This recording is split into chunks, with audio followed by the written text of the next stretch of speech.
Hello, everyone, and welcome. My name is Jean Gallagher, financial advisor, founder of Seaside Solutions, and founder of Discover Rising Tides. Welcome to show 34. Discover Rising Tides, how the outside makes the inside better, where we explore the importance of the outdoors and maintaining life balance. Through this series, we'll be talking to women business owners to understand their journey. And we'll also be hearing from Lynn Schuster-Williams, author, coach, and on her segment of Rising Up. But first, today, I'm excited to introduce Alexandra Koys. Hi, Alexandra. Hi, it's nice to be here. Oh, I'm so excited for this. This is really fascinating. So before we dive in, let me just give a quick piece of your bio, and then we'll get to more of your information as well. So Alexandra is the founder and CEO of Lighten, a startup transforming future of the funeral services industry. Lighten offers end-of-life arrangement designed for families who want to avoid the traditional somber funeral home and offer a more uplifting experience to honor a legacy. Lighten offers personalized celebrations of life that reflect an individual's unique personal, cultural, and spiritual identity. The company's online planning portal delivers a modern, streamlined process that allows families to plan from the comfort of their own home. So I'm going to just toss something in there, and then we're going to start. From your story, but after we talked, my first thought was, this seems like common sense, and why isn't everybody doing this? So I want to thank you for your insight to this. But let's give everybody a chance to understand what's your background and how did you get to where you are, and tell us about your business in Lighten. Absolutely. Thank you for giving the summary of what we do and the mission and vision and purpose behind our work. Mm-hmm. And my background is not in funeral services. So this, starting this business wasn't part of my original plan. And I started Lighten after I experienced a loss in my own family and had my first-hand experience with planning a funeral. And it was about 5 years ago. My mom's brother passed away, so my uncle, and she was too grief-stricken to make the arrangements. So I stepped in and did a lot of the planning and coordination. And for my uncle, he was the type of guy who was always the life of the party. So the idea of everyone, dressing in black, standing in a kind of a stuffy, somber funeral home, talking in hushed tones, just didn't feel like the right fit for him. So instead, I planned something that felt like something he would have wanted. And we gathered in his favorite restaurant and did more of an uplifting celebration of life. And that felt like a better fit for him and his personality and what was important to him. And afterwards, in thinking about it, I just thought about how crazy it was that there's this entire industry set up to help families at this point in their lives when they've lost someone.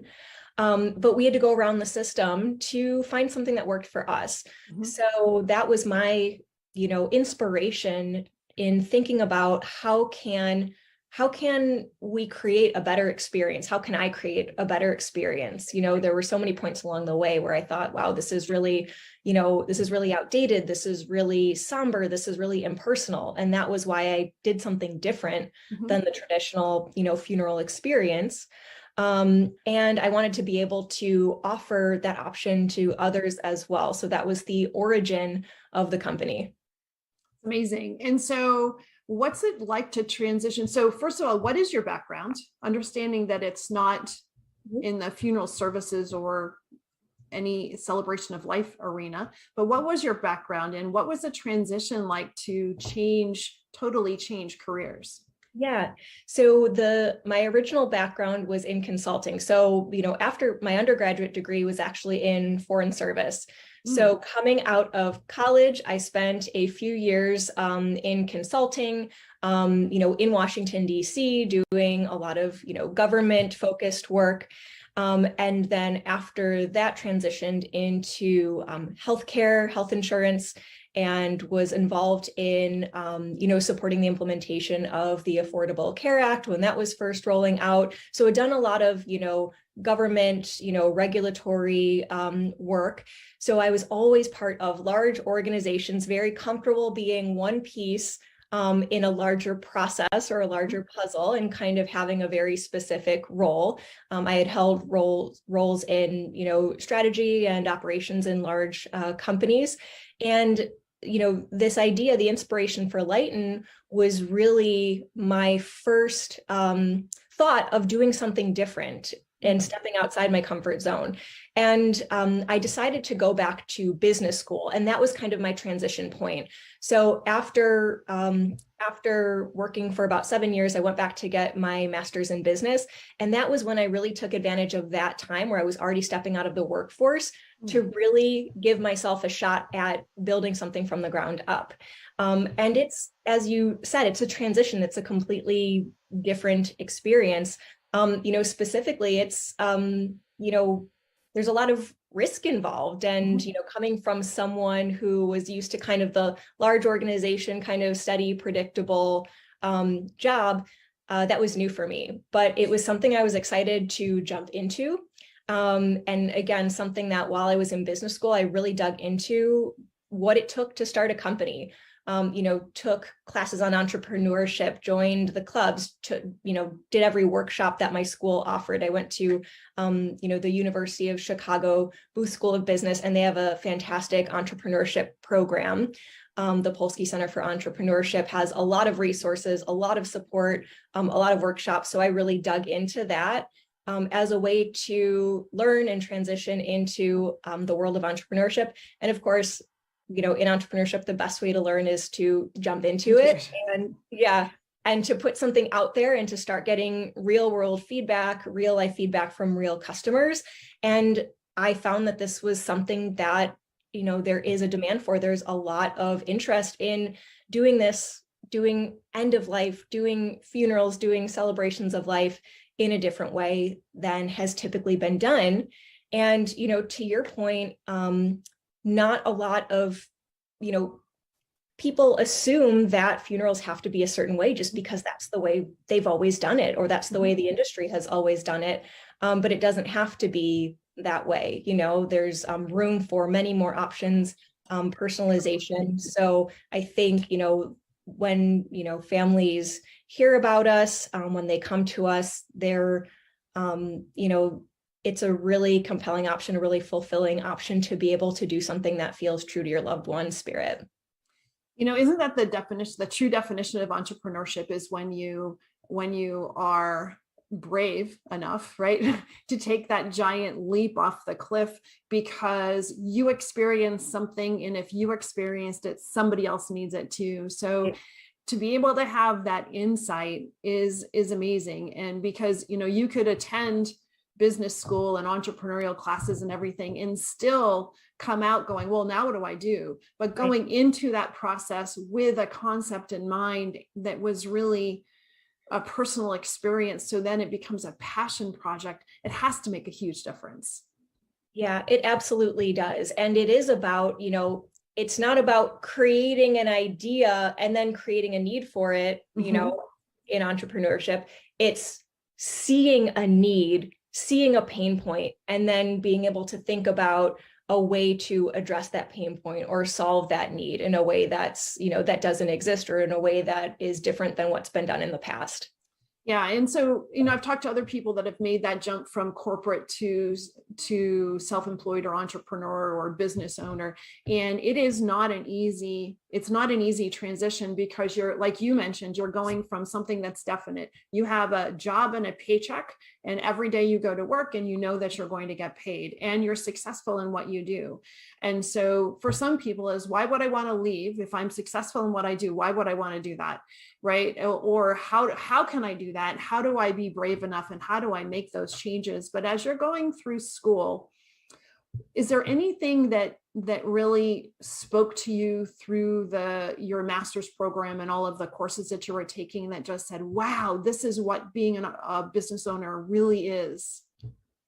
For me, it was about putting something out there and seeing the reception, seeing the reception out in the marketplace. And I think it comes back to, when you talk about the difficulty of making the transition and sort of asking yourself, why am I doing this? You have to have a strong why about why you're doing it. It comes back to the passion. It comes back to the belief that you have in your product, in your work, the passion you have for doing that purpose-driven work of putting your product, your solution out there for others to use, and the belief that you have something that is valuable to other people and can really make a difference in the lives of others or in the world. So I think when it comes to the why, you have to have a strong passion for what you're doing and a strong belief that, that you have something to put out there. Yeah, I agree too, because not every day is rainbows and sunshine.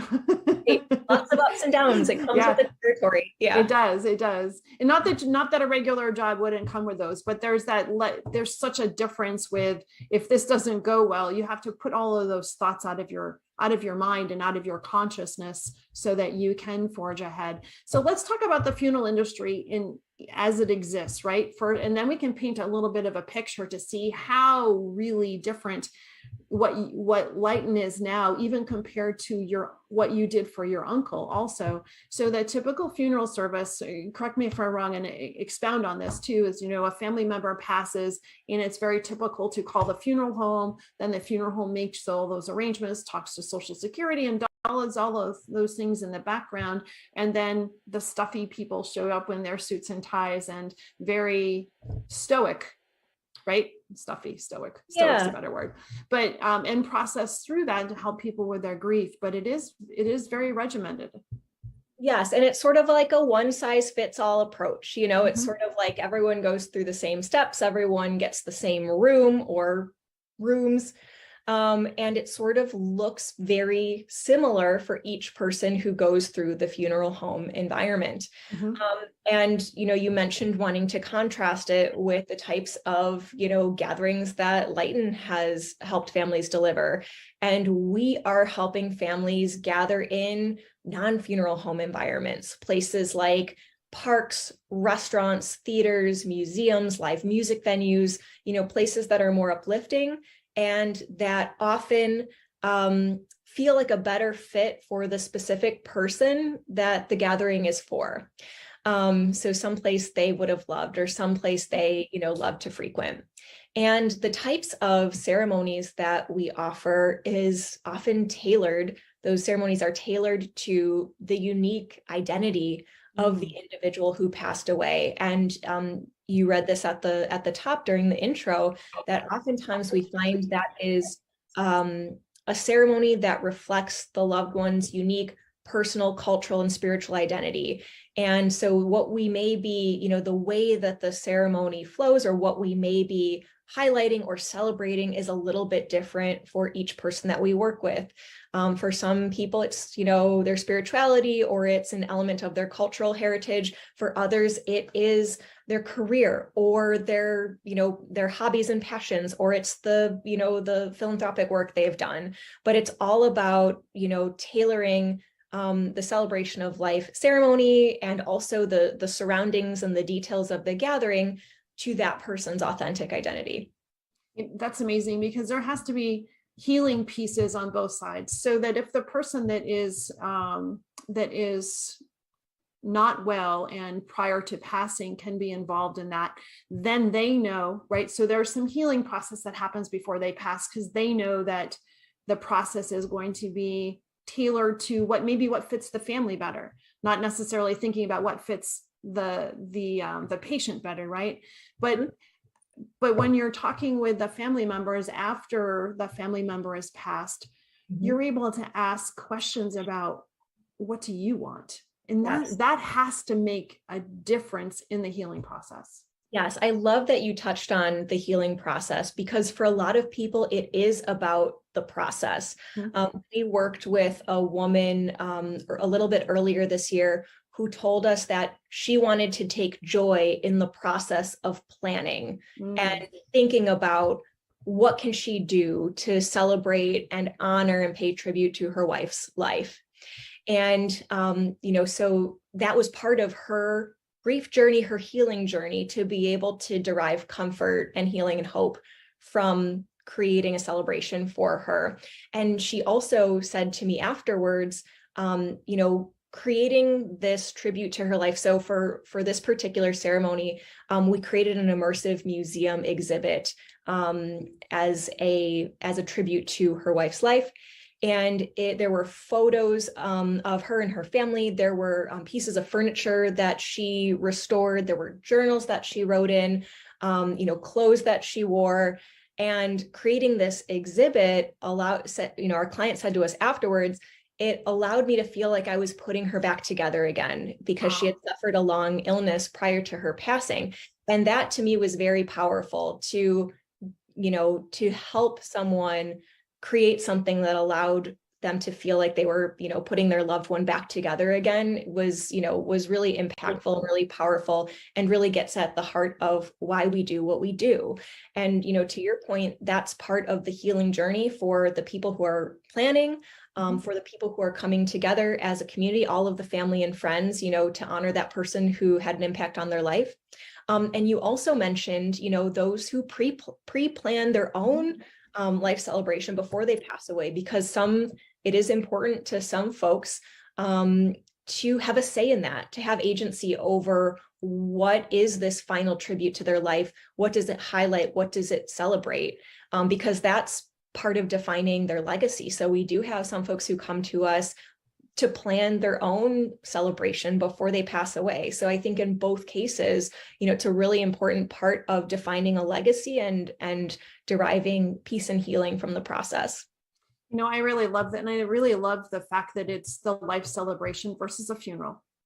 Right? Just the words that we use to describe events really paint a picture of how we're supposed to feel about the event quite often, right? And so when you hear people talk about life celebration. So we have a party after the funeral, and that's the life celebration, because that's where all the healing happens, not when everybody's sitting in and going through the funeral process, but it is afterwards when you're able to tell stories or just break bread or have a celebration, right? And so for you to be able to bring that celebration to the very beginning of the grieving process is brilliant. Yeah. It is really brilliant, by the way. I really appreciate, that feedback and reaction from you, because it is energizing to know that this is meaningful, to the people that we work with, to people who hear about it, because it can be a very it can bring inspiration and healing and fulfillment, rather than, and as you pointed out, words matter. And I think when people think of the word funeral, they think about, they think about sadness, they think about loss. And really a lot of families and individuals who have passed away, said prior to their passing, I don't want you to be focused on the loss. I want you to be focused on the happy memories. I want you to be focused on the good life I lived. I want you to be focused on my accomplishments. So the focus around that gathering, that tribute, that memorialization is really important and has a big impact on how people feel in the moment and afterwards, and how they can kind of then be at peace and move forward with their lives, knowing that they held something that really honors their loved one's spirit and their authentic life. And it's personalized. Yeah. That's also incredible too, because you're able to give them the space to state what they want, or what their family members would want, or what really fits for that particular individual that's passed. And so what do you see? You mentioned that you can do this anywhere. So you, the woman that had the museum situation, and that's just very different. Very, very different, but you're able to do this in outdoors, or you're able to do this everywhere. And how do you think how does that affect, or what do you see as people are going through their grieving process and working through the different stages as you're working with them? How do you see that? I think the setting often has an uplifting effect on the people who are gathering there. And, to your point, some of the most popular requests that we have are for ceremonies and gatherings that are held in outdoor environments. And I think there's sort of two aspects that come into play when people talk about wanting to gather outdoors. One is if their loved one spent a lot of time outdoors, maybe they loved gardening, hiking, spending time at the beach, maybe whatever their particular outdoor passion was, the idea of gathering outdoors to honor them is really compelling because it feels like it's bringing their loved one's passion and spirit, into that location with them. And the second aspect is I think people take a lot of comfort and healing from being in an outdoor environment, just the conditions, light, brightness, fresh air, open space, all of those things are very healing and very comforting. So I think those two aspects together, are really compelling reasons why people want to gather in the outdoors. It has a huge healing effect, which I know you've heard from many of your guests. You've heard dozens of different ways that people incorporate the outdoors into their own, habits to bring peace of mind, to bring health, and I think those same elements are what people are drawing on when they want to gather in an outdoor space to get their family and friends together and honor their loved one. There's something about not being enclosed in a building. Yes. Right. That benefits all of us. And you're right. Different people's experience outdoors is very, very unique to that each individual, but it's that not having the confining space.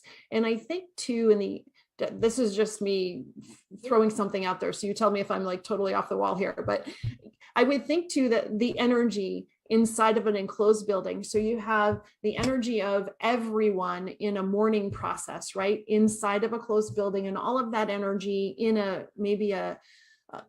I don't want to say I can't figure out the word, not negative, but not happy, not a celebration, right? So it can be very confining and heavy. And outdoors, there's heavy. a freedom that comes with being in the outdoors, and it's that confining feeling versus the feeling of being unconstrained and free. Yes. And so how do you, when you're dealing with families, how do you see their reaction in their grieving process, and how does that work? So let's break it down a little bit. When you are meeting with a family, what is your process in helping them through this? The very first piece of the process is getting to know them as a family and getting to know their loved one. It all starts there, because in order for us to create something that feels right for that loved one or that family, we have to know things like, their personality, or what they spent their time on, or what was important to them. The things that a family may highlight about their loved one differs from person to person, but when we get to know that person's personality and life, we can start to make recommendations around things like tone of the ceremony, around things like particular elements they may want to include, particular, experiential elements they may want to include in the gathering. And so I think it all starts there. That's the main focus. And then a big piece of what we do is we provide a structure for families to work through. Families have the option of either, working through our online planning portal and or meeting with someone that they can bounce ideas off of, or getting consultation around what their options are. And I think providing a structure is really important for families that we work with, because we often don't talk about or plan for death ahead of time. A lot of people shy away from it. So it's this big mystery when you come to the point of having to work through it and having to, engage with what it means to plan after a loved one's passing. So providing a structure to work through brings a lot of comfort and a lot of peace of mind to someone, because they know, here's what I need to work through. There's concrete steps at a time that can feel very overwhelming by the planning process and by, the grief process. So I would say, getting to know their loved one, because that is what the heart of the planning process is, and also providing a structure are two ways that we help facilitate bringing something together, and bringing something together that is truly unique and personalized to that particular, family and their loved one. I love that you're taking the time to learn about them, because I can just assume that when people are when they've been confronted with death in their family, that it must, what would you like? I don't know. Right. So I have no idea, because all they can think about is their loss. But if you're taking the time to honestly coach them through and asking questions and helping them determine what they really do want, and make some appropriate choices for them too. So helpful during that time. Yes, absolutely. And like you said, it can be so overwhelming to even start to think through, what are my options and how do I make these decisions? What do I center them on? So just starting by asking, who was your loved one? What was important to them? It can start to, bring people into the planning process in a very accessible way by starting with what they know, which is the person that they lost. That's amazing. And so the process, nobody is the same, right? And no celebration of life is the same. So once you're going through the interview or consultation process, right? And you're helping determine what's best for them, what are the next steps that happen? So after we, help a family determine kind of what they want this to look like, there's often a time where, there's some work on the side of the family and some work on the side of our team. And when it comes to the family, a lot of times there's a process of deciding, it's a family affair. It's, who wants to speak, and what particular music we want to play, and what photos do we want to include. And again, we have a structured process and framework to walk them through. Here's the steps that that everyone typically follows, but kind of what each person does with each of those elements is personalized to their loved one. So there's some work on the side of the family and kind of gathering together those personal touches, those personal details. And on, the side of Lighten, we are taking as much of the planning and coordination off of their plates as we can. So if there's a particular, setting that is desired, if there's particular decor that is desired, we're able to handle the arrangement of all of that. So we, provide the structure and the guidance to walk families through the thought process about what they want to plan. And then we take care of then making everything come together behind the scenes, because a lot of times families don't want to be focused on the logistics. They won't want to be focused on, are things in the right place, or, is the live stream working, or, is the food going to arrive on time? They want to be in the moment. They want to remember their loved one. They want to be able to experience the moment. So Lighten takes care of the planning and coordination behind the scenes. I've said it once, and I'll probably say it 5 more times. This is brilliant. This is so common sense. And this is everything that everybody would want. And if they want something a little bit more structured in a more traditional setting, that's fine too. There's nothing wrong with that. But to give people the options and to give the families the options, I think it's so brilliant. So how, yeah. And you're spot on, with the options, for some, it's all about empowering families, right, do what feels right for them. And for some people, that will be something more traditional. And that's what's right for them. And for others, they now have an option that is not the traditional kind of somber approach, if that's not what feels right for their particular loved one and their particular family. So like you said, it doesn't mean, hey, this is the right way and the old way is the wrong way. It just means that there are now options for people who may not want the tradition. I love the word you used. You used empowered, because, through the death of a family member, there has to be a loss of control feeling for everyone. And what you're really giving them the opportunity to feel in control, or I just love the empowered piece to help lift them up in their process and also help lift them up in their healing. So that's a really great word. And so how long has Lighten been in business?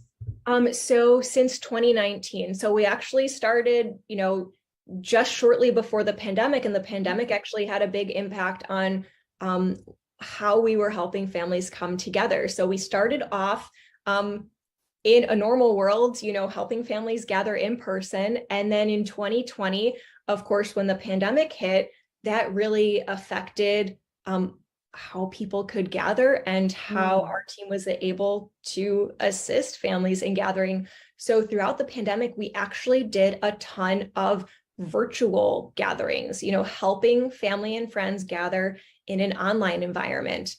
Because we had, as you can imagine, we had so many families reaching out to us saying, what can we do right now? We're dealing with social distancing, we're dealing with travel restrictions, but there is something so important, what we heard from the people who are reaching out to us, to feel like you did something to mark that person's passing, to honor their life. There's a ritual that's really important to people, where when you lose it, there's this feeling like, a lot of people describe to us like it's hanging over my head that I haven't done something for my loved one. I haven't done something for them, and I haven't done something that allows our family and friends to feel like we had the opportunity to come together and express feelings, to share our memories.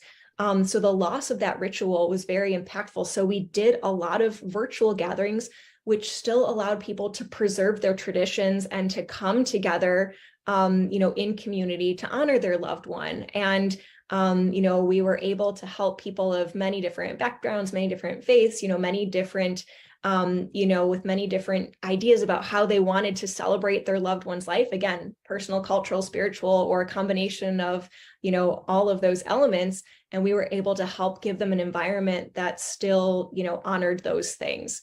And a timely closure.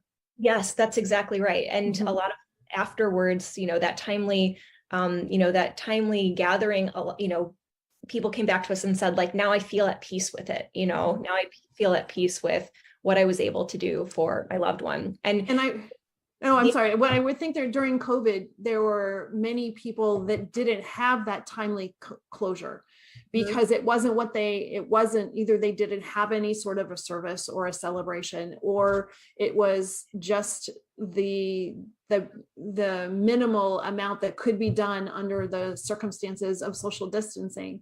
And for you to have a business structure that's so flexible to really incorporate what's going on in the world today, and here's what my people need, and then how do we meet and provide the solutions no matter what. And then that takes it into, post-COVID is so different than pre-COVID, right? So now it is so much more acceptable to show up virtually. So it really doesn't it give the families a chance to expand their celebration to others that can't make it? Yes, absolutely. And, it's interesting, obviously the virtual gathering offering was born out of COVID. But believe it or not, we still have, even as the pandemic conditions have alleviated, we still have a decent number of families choosing virtual, because families are so spread out these days. There are family members in different cities, oftentimes different countries. And, it can be very hard to get everyone together in the same place at the same time. So some families are still choosing virtual, or they are choosing a hybrid or a combination of in-person and virtual, where there may be a group, a small or large group, gathering together in one place, but they want people who are joining remotely to be able to view, or in some cases participate in the ceremony. And we're able to help families who are gathering in person also either live stream out the ceremony happening in person, or in many cases set up the AV so that there's two-way communication, where the virtual guests can be seen and heard by the in-person guests, and vice versa. The in-person guests can be seen and heard by the virtual guests also.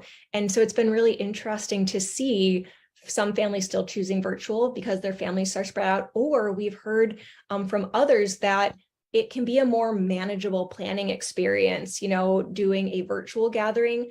And, we have families tell us, I am, juggling caregiving for my older relatives, caregiving for my children, doing my full-time job, and having to plan something is really overwhelming. So for some people, the virtual option can be a really good, more manageable planning experience, and it's almost become, I would say the option to gather together at an in-person ceremony virtually, the option to join virtually has almost become expected. Like, have people say, like, just assume that there's going to be a virtual option for people who can't be there in person, because as you mentioned, it's become so accepted. And it might be people who have travel issues. It might be elderly relatives with mobility issues, but there's a lot of accessibility that has come from the option to gather virtually. So I think it's been really great to see families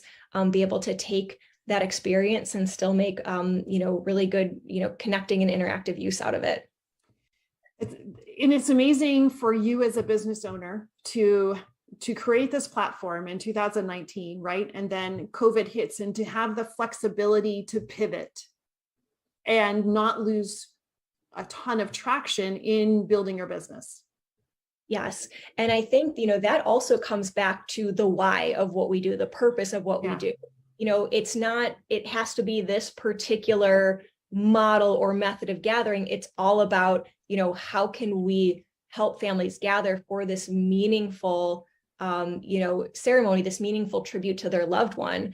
And, that might mean we have to make that happen in different ways, depending on what families are in need of or what the, conditions are.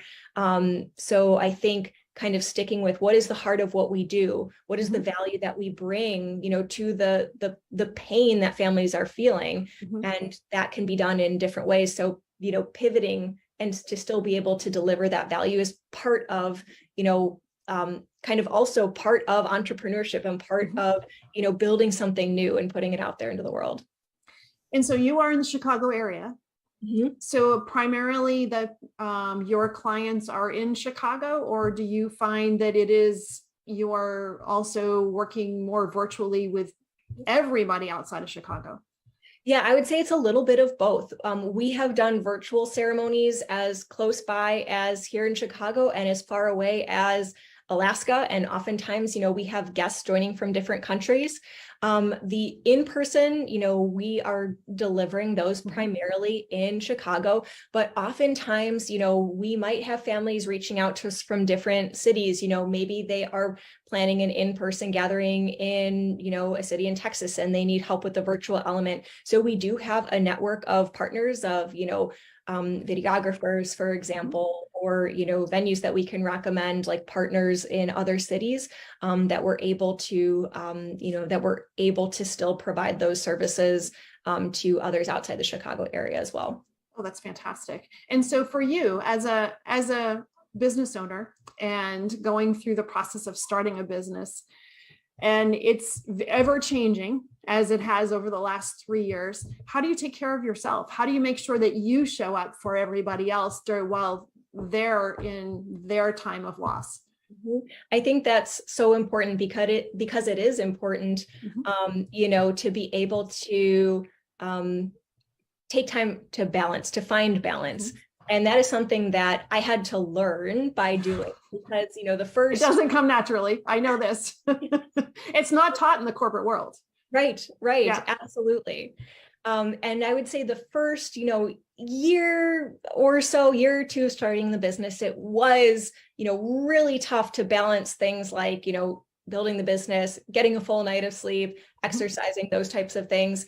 But I have learned that I'm better, I'm sharper, I can lead better, think better when I've taken time to balance. And two of my, my favorite go-to activities are running along the lakefront in Chicago, because I live, close by the lakefront, and taking time to meditate also. So those are two ways that I can kind of clear my head, recenter, and, talk about the time outdoors. running, one of the reasons I love it, in addition to, just staying healthy and exercising, it's just the fresh air and time to clear my head, and I think, as we talked about, there is like a healing property to being unconstrained and just being surrounded by nature and beautiful scenery, and being able to run along the lake, to me is really restorative. So that's something that is, key to my routine and kind of helps keep me centered and sharp to do. Yeah. Oh, absolutely. Because you do have to show up and you have to be present for your clients, and that's nothing that you can't fake your way through that. So you have to take care of yourself personally. And it was interesting. I should have written this down. I saw this little, it was not a meme.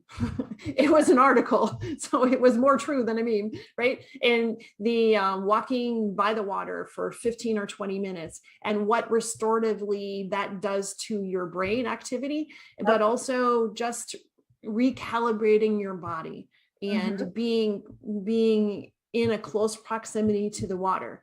And the large lake does act like an ocean. Exactly. I've seen waves up there, and it can look like a nasty ocean on some days, but you're getting that water movement. But just being there does recalibrate. And there's such a difference between, you could run inside on a treadmill, but it doesn't do. That makes me angry. No, I get a little angry when I do that. So.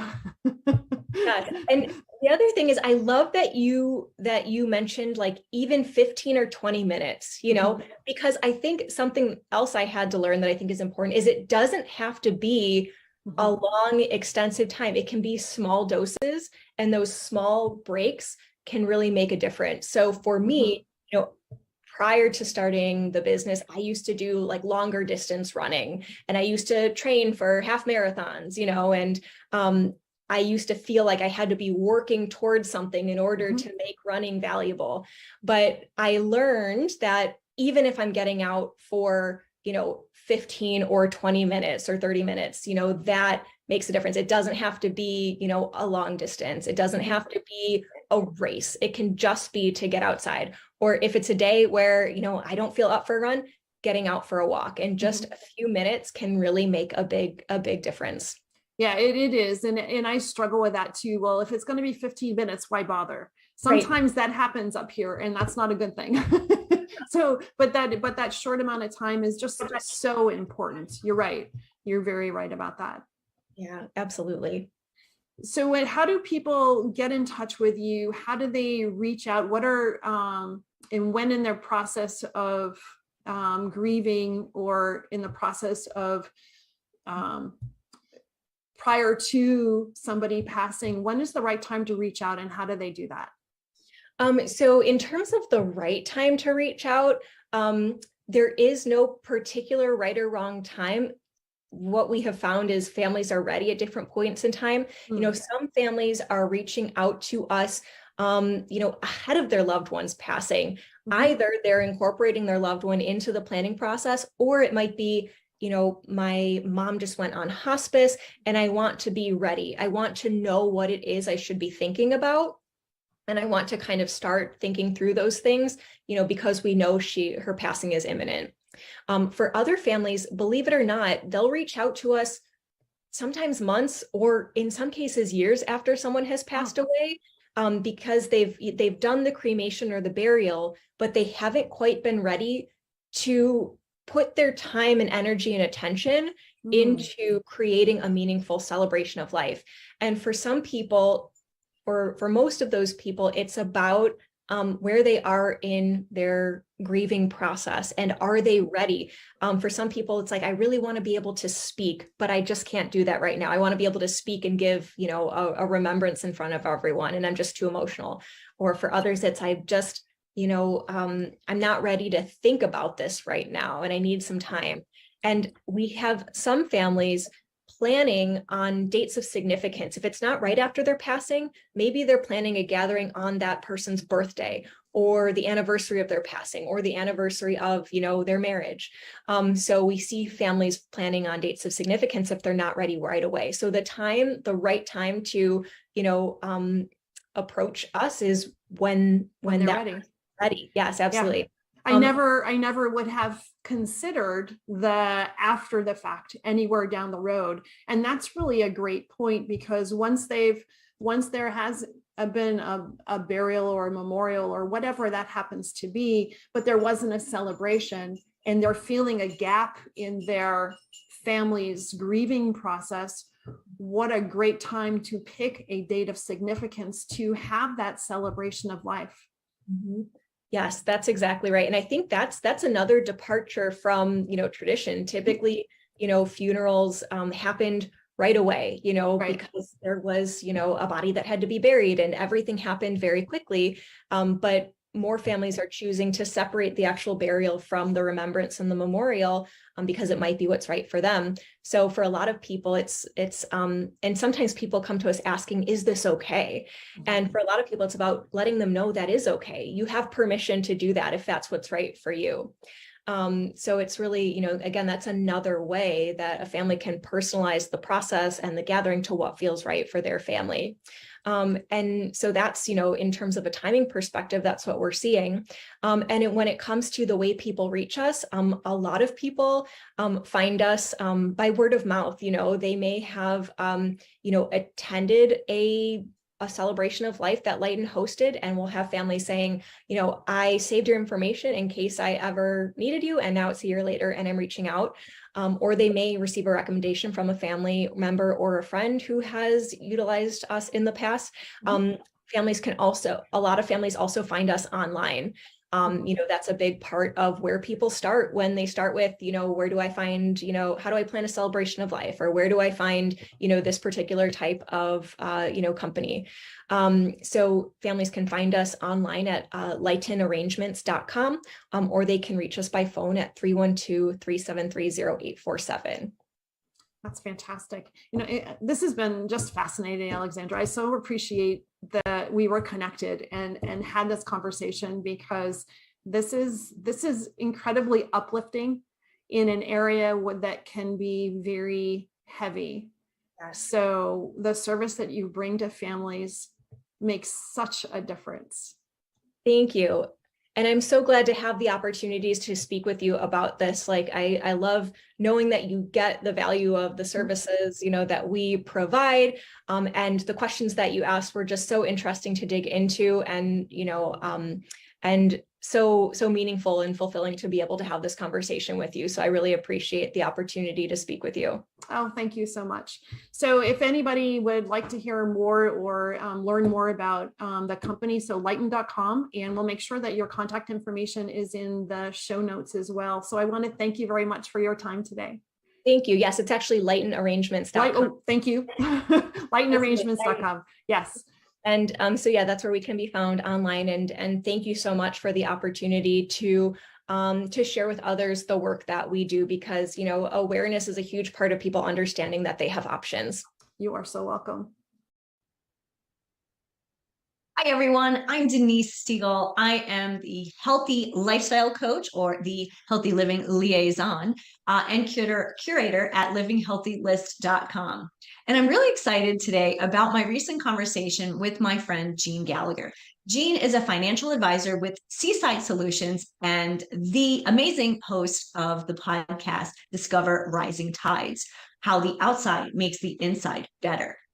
We had an in-depth conversation on the topic of, get this, contentment, and why that is actually a bad thing for you.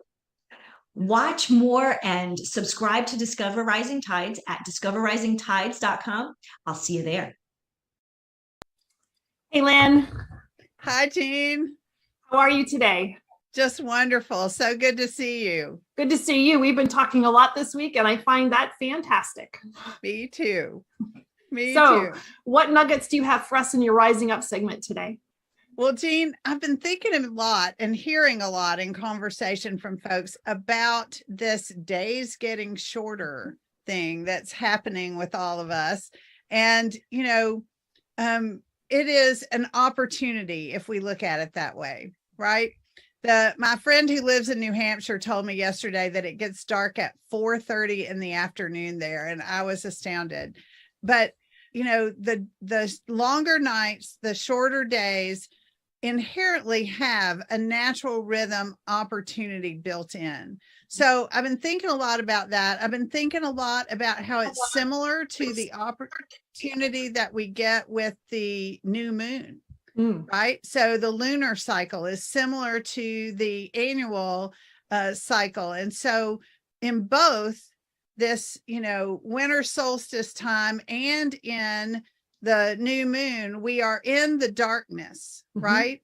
And if we take it as an analogy about what happens to a seed, right? If you take a seed and you put it in the earth, it's in the darkness. The sun isn't getting to it, but that's where the germination starts, right?